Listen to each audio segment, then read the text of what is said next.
So last week, Matt from Wheel Through Time took apart our WLA motor, and what we found out was that it was a pretty rare matching numbers race engine with hot cams, and it was in really great shape, which is great news for us.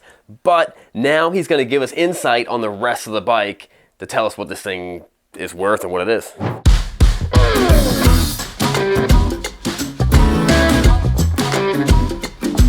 right, so I got one question real quick. Are these bent? Looks like it. Okay, so these are supposed to be straight? Yes. So a lot of the times what bends, this here is definitely bent, and what happens is this piece needs to be pushed down. Here, I have a floorboard in here I wanted to show you. You just have to grind that off.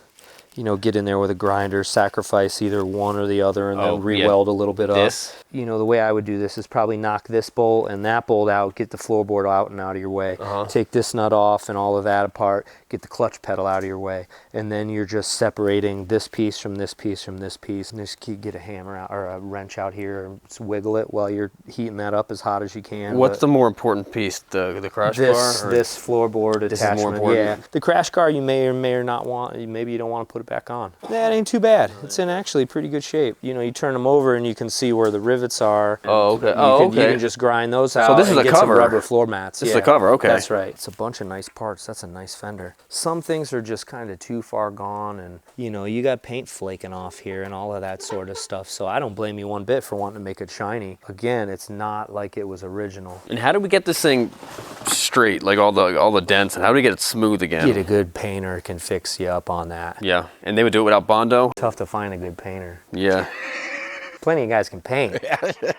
Are these things all normal in there? Yeah, a lot of that's like probably been patched, holes that have been patched. You rode these home the whole way bent. Yeah. Cool. Yeah, these are Flanders bars, which is period aftermarket stuff. I mean, guys go gaga over this sort of stuff. These are bent and they've been welded, so I mean, they ain't perfect. And only one side is this side looks throttle right. twist. This side, yeah, right. Well, that's because if you took that tape off, there's a groove right there, and when you pull that apart, this grip here has a spiral in it, and then there's a groove in the handlebar that has a pin and a roller. So as you slide that on, you twist the grip that has the spiral in it. It's moving that slider back and forth. It's pretty genius. Yeah. Harley was doing that in like 1909. Wow. And what else you got in here? Everything. Everything. Awesome. Battery box. Battery box. Don't have a lid. That one's pretty good. Like, it's a little rotty on the edges, you know, down here. It's like, again, a good body guy could spend time and do this. If it's important to you to have everything original on there, you know, patch it up down here. When we say original, we just mean like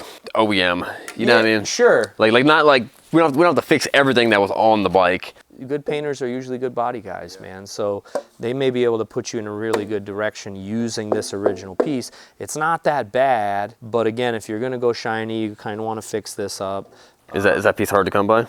Good battery boxes are pretty tough because it's sheet metal, you know. Anything sheet metal, battery acid, they get rotty. It's down in a place that, you know, can collect moisture and water and sit there. The bottoms are always rotted out. But this one is not in that bad of shape.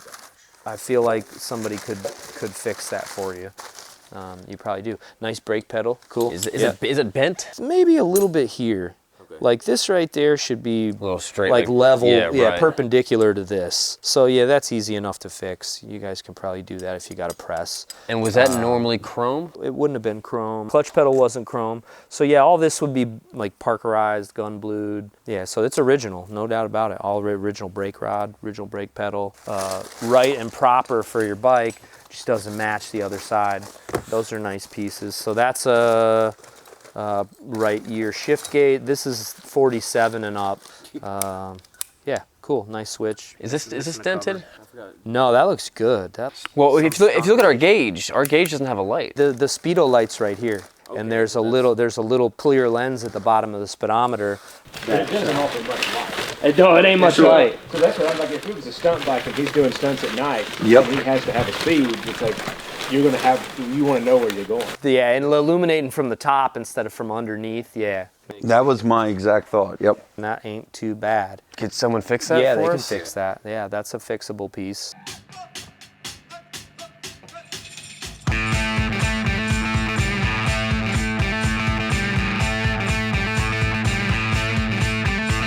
And then you got a foot pedal down below. What's that do? Yep. That starts it. Oh. Yeah, so just grab the gun and point it. Is this the gun? Oh, this is awesome.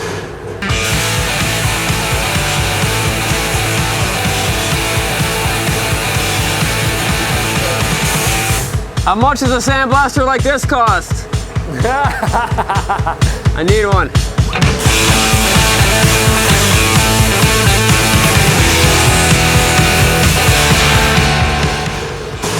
Let's check it out.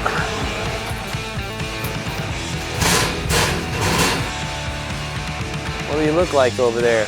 Yeah, you got some brass and some chrome and Yeah, yeah, it was brazed right in the... sure. So Okay. that's what they put down before they chrome it. This is what the bases are actually made out of. It's just been chromed so much that best thing you can do, man, is send that to somewhere that'll strip them. Yeah, these are 5.5s. They don't have the stamp on them though, but this is what they would have looked like right here. So these are they're wow. newly made, but I mean that's what they would have been. So yeah, whatever you guys think, man, it's up to you. You're welcome to them if you want. If you want to use those, Okay. that's cool too. That's super cool. The tanks are killer. Yeah, they look great. Nice emblems. You need, looks like you need a couple stainless strips. You need this stainless strip there. Yeah, but yeah, they're all salvageable tanks. And no, those are the right year. Now, what about the fuel shut off? Yeah, yeah. exactly. You know what? I don't know what I'd do about that. They retap something I'd different. almost just run with what they got there. And then do we cover this up? Do we just cover that up? You could have a guy just Bondo right over that. Is this normal? Yeah. Well, I mean, like that weld right there. Yeah, you know what? I don't. That doesn't look right to me. But no, that's somebody's definitely done that. But I don't know why they necessarily did that. It's a good question. Would have they had to get in to do this or the petcock? You can usually do that from the outside, but it probably was done at the same time that was done. Maybe, like you said, to knock out a dent, or maybe they were so rusty inside that they just wanted to take it apart. And it's a hard thing to clean on the inside because there's places you can't get to. And your wheels, yeah, what do you got for wheels over there? We got square. Yeah, we got square wheels. Square wheel. I see one. Those hubs are rebuildable. Yeah, I figured. They don't feel really worn out. So your brakes work fine? A little mushy? They probably, I don't know. I stopped. Yeah, you stopped. I stopped. Oh, those pads look nice. Yeah. Clean them up good. Yeah, clean all that stuff up real nice. Yeah, all that stuff looks nice though. Really pretty solid. Front brake, you'd probably want new rims. Buchanan's can make you spokes.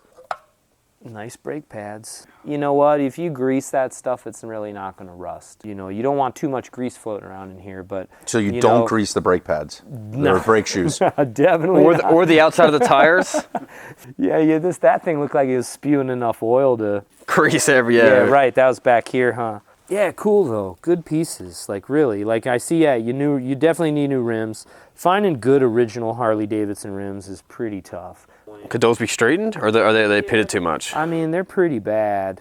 The spokes, if you soak, spray all the nipples from the inside and the outside with penetrating oil, maybe you can salvage the spokes and the nipples, but they're probably pretty pitted. So yeah, I would probably get a new rim. Yeah, I've got a couple that, I'd sell you guys if you wanted them quick. This is them, and they come blasted, but they're perfect, Wow. They're very, very nice. This is what your front rim is, and that's an NOS Harley 45 front rim, and what you can see is, okay, valve stem holes right here. So hold it at the bottom, and what you'll see is that the spoke holes go out in different directions. I think it was this way. We got you 2 parts so far. Yeah. So this would be for the front? That's for the rear. Rear. Yeah, that's for the rear. Take 40 spokes and 40 nipples and put them on eBay, and somebody will give you a fair price for them. Yeah. And it might get close to paying for your drugs. For your yeah. So we got one wheel. Sweet. I might have a 45 front wheel. Guys want to go inside and look at finish? Yes. Cool. We'll leave this stuff here. So, what do you think? Do we go race body? Or do we go more civilian looking body with awesome race parts? You gonna ride it? I'm gonna ride it. You're gonna ride it. You want a headlight. Every day. You want a headlight and a taillight. Headlight, taillight, yeah. But you want to keep it as many original parts as you can. Mm-hmm. Finding good original fenders is kind of tough. Those fenders are pretty straight and they're pretty good metal and they got that look that you're looking for. You don't have stock handlebars. I would keep it short fenders, you know, and let me bring you inside and show you some of the, Let's some go of the see stuff some. that we work on. Because Let's see what this can become. And when people race, they normally just take the fenders off. not those. No, those are shortened just for that. If you had a big heavy duty full front fender, they'd probably take them off, take a front fender off. We call that full frontal. A full frontal fender. So then we went inside one of the greatest Harley Davidson collections in the world to get some inspiration for our own bike. The bark busters he's got on there. Isn't that awesome? Yeah. That's like your first 45 dirt bike. Is that thing gnarly or what? Big high clearance fender, glide fork, same motor you guys have. And he's got the bars going up to the top of the forks for like branches and stuff. Yeah. Dude, those guys were just tough. So that's kind of the same exact motor that you guys have. That's like a WLA military surplus engine cases with those big fin racing cylinders. Yeah. So that's like almost the same thing. he still has the wide seat on it, it looks like. That's a forward WLA seat too, so he's way up there. Well, I mean, that would almost make sense in the woods, right? Stay up on the tank. Stay up on the tank. Yeah. Yep. This is an old Jack Pine Enduro. Jack Pine was 510 miles through Michigan, no roads. Yep. Wow. That one you sit on your knees, the sidecar guy does. And that thing's made to fly the chair. This guy's the navigator, so he has the map in here. He has to tell you what speed to go, where to turn. Yeah, isn't that cool? That's the map. Yeah, roll chart holder. Board track racers in back. These bikes, a lot of the most historic American motorcycles anywhere. You know, 1-of-1s, 1-of-5s. Guys like us, we couldn't even get bikes like these back then. These are for your factory. It's like NASCAR today almost. Right. It's like everything's so specialized. They made 8 of these. One of the orange one, green one in front, serial number 1 of its type. Only one. Wow. Banjo up there is probably the rarest Harley motor they ever built. This one. That one, yeah. That priceless engine. They made 14 of them. Maybe there's 4 or 5 of them known today. Yeah, so more racing bikes in 1922, 1918, 1924. And then this one's a flexible racing sidecar, so the bike leans. This makes sense. Like, why is it not a thing? That looks like it would kill you. Yeah, well, it's a little dangerous. It goes left like a real bike. It does not go right. The Thor's the only one known here. Wow.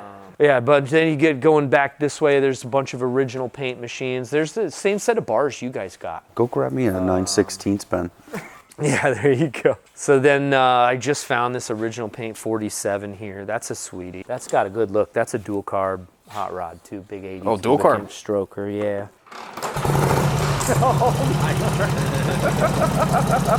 Hey Sean, do we still high five when Matt starts something? Yeah. That's awesome. That's Got so a loose cool. push rod. You can hear it tap Yeah. That bike hadn't started in a month. That's amazing. Yeah, and everything works too. Headlight, tail light, brake light. Is that a 4-cylinder Indian? That's a 4-cylinder Indian. These are like these like pretty rare, aren't they? super rare, yeah. You just imagine for a second going on a 500-mile race through Michigan with an axe and a winch tied to your side hack. I mean, that's insane. That bike weighs 900 pounds. Those guys were crazy. Look, this looks like our tank. Yeah, that's the same emblem. Tank's different, but the emblem's the same. Yeah. Well, you got a good seat pan. You got that cool racing seat pan. Would that fender be a That fender's civilian? actually a big twin fender, knucklehead fender. They mount the fenders on the knuckles way on the outside here. It's a little mini bike. Yeah, isn't that mini bike cool? That's like somebody's old circus bike. Yeah, so that's a bear could have rode that. A bear could have rode that. Yeah, that. You know what? A bear rode that bike. I think so. rode that Yeah, bike. A bear rode Wow. that bike. 48 to 50. That's the year of our Indian. Is it? Maybe. So these right here are your era. Like this is a 45. This is stamped oil in there. Yours might even say that. Really? Underneath the Bondo. Some of them do, some of them don't. What's with like this coating on top of the That's just brass, so that was chrome underneath that somebody probably stripped. So because they're all brass. But yeah, this is kind of how you guys' bike would look in full trim. So these are all Harley 45s, which is what you guys' bike is. That's and such a cool there's color, one from that green. almost every year. That's tropical green. They did that in 52, 1 year only color. 32, 31, 30, 29. That's a 34, 35, 36. Those are like rhino skin saddlebags. Really? Aren't those awesome? Those are on unobtainium. This is what you guys are looking at. I mean, this is what full trim. Imagine your bike, it's red with full fenders. This one is a high performance one with the big fin cylinders. Yeah, okay. So yeah, it's a great look, but they all look like this coming off the line. But you got some race ones that you want to show us. Oh, the race here. ones upstairs are where it's at, man. Go check out those race ones. Yeah, cool. Because that is a beautiful bike. So Sean and I have already pretty much decided that we don't want to take this bike back to a WLA. But since we're here and there's such a great example of one, we might as well just take a look at it and see what it's all about. This is the WLA. So boom. This is what your motorcycle likely started as. So I realized, like, when I was taking paint off the frame, it was Parkerized. Like, this is Parkerized, right? Okay, the frame, or is that not Parkerized? It just depends. You know, a lot of the times you see those things Parkerized for rust preventative, depending on how long it was before it had paint on it. So, you know, the what you got around here is a lot of brazing. Yep. Yeah, Parkerizing is actually like, it's like gun blue. Yeah, okay. You know, so there's all these different types, and the guys that are really into these era bikes can tell you the difference between, you know, what they put on the 42s, 43s, and then the late 43s. There's so many differences. But this is a pretty standard machine. This one, the VIN number on this one's a 66,000, so this is like a late wow, okay. WLA. Okay. So this is a super cool bike. We love the history of it, but we're not trying to bring our bike back to this. Sure. It's already, you know what I mean, there's a lot of stuff to track down, although I do want to put a gun mount on my bike, no matter what I bring it back to, because, you know what I mean, like, why not? But that is so cool.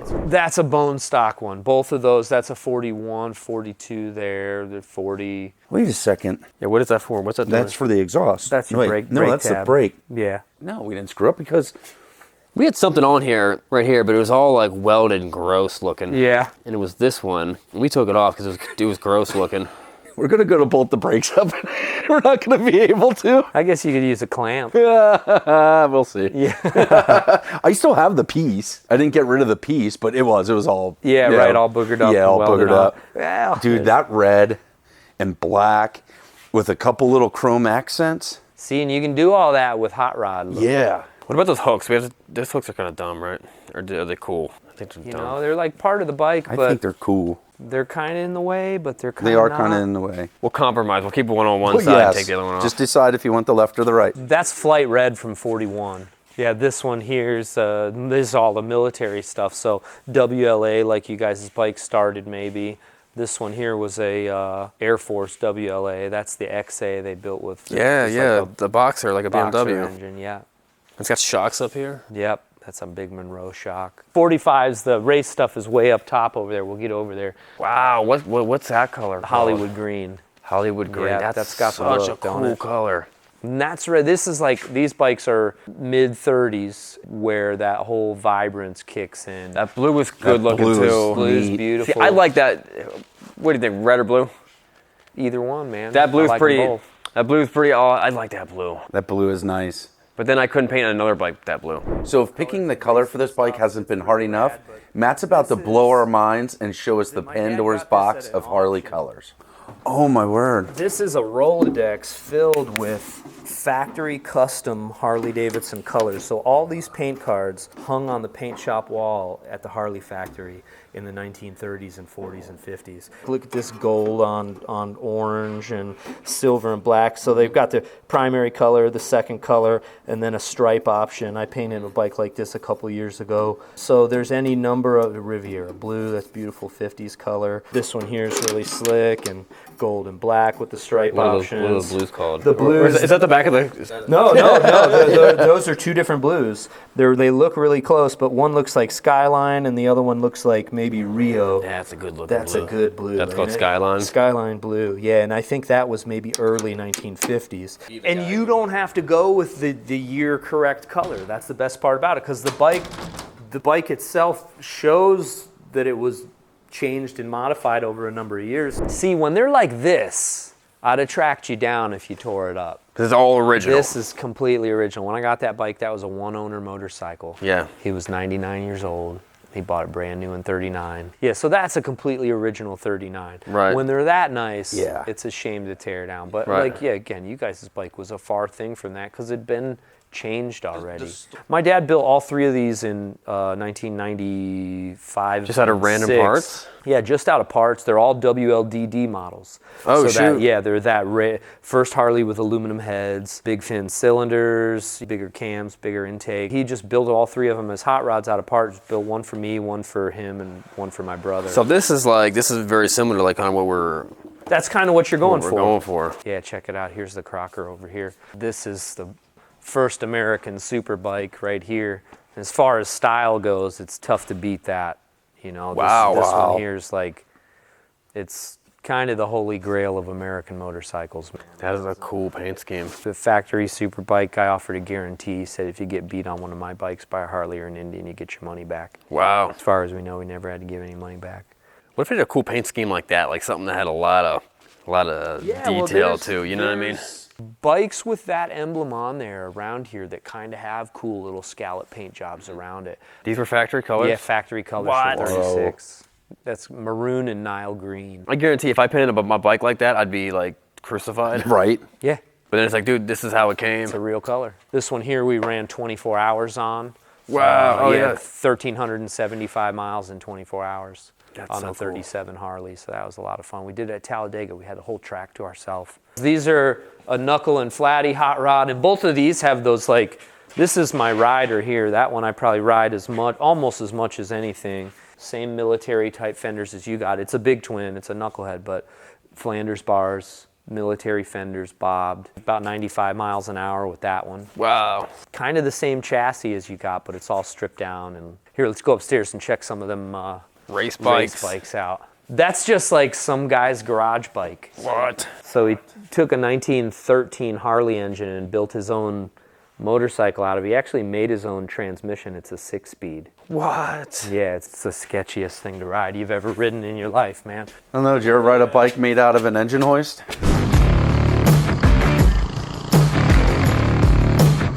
Yeah. Because they're pretty sketchy. So this is the hot rod 45 section, right? So this is right up you guys' alley. That's my dad's first WR. Very much kind of like what you guys have. Now these bikes are almost all going to be magneto ignition with no battery box. So that's the only real visual difference here. We could switch ours to that if we wanted to? You could, but you can't power a headlight. Oh, so you may as well right. keep your battery. And Okay. having a points ignition's a lot nicer. So 37, 38, 39, that's a 46. That's pretty close. It doesn't have the strips, you know, and yours, of course, Flanders bars. So there's one with the Flanders set up. Both of these here are pretty close to yours. Yeah. Yeah. All black looks really good, man. It does look really good. I'm normally not a fan of all black. Yeah. But that does look really awesome. That bike won Daytona in 1939. Wow. Yeah, or in 1940, excuse me. It's a 39, but he won it in 40 on that one. These are WLDRs and WRs, so they're like the high performance race versions. It's the cylinders that you have and the cams that you have in some of these early bikes. Funky handlebars, Yup. double risers on Yeah, that he's one. got... Yeah, that was kind of a one-off setup. What else do we got for similarities to y'all's?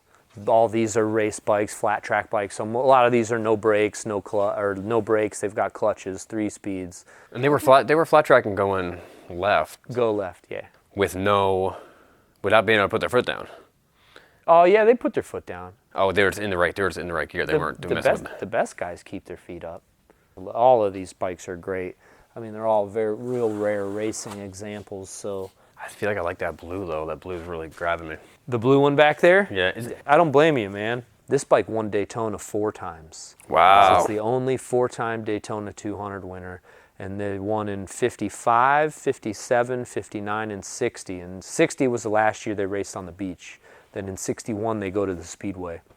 So fastest bike to ever qualify for Daytona on the beach. Back in the day, they used to do a one-way speed run down the beach, 129 mile an hour. Wow. This is what a lot of people call a flathead Sportster engine. It's before a Sportster, so it's a unit construction. Visiting Wheels Through Time was awesome, and Matt gave us decades of information in just one day. Now we have a clear direction of how to complete this WLA. Stay tuned. We'll see you guys next time. We got more stuff coming up.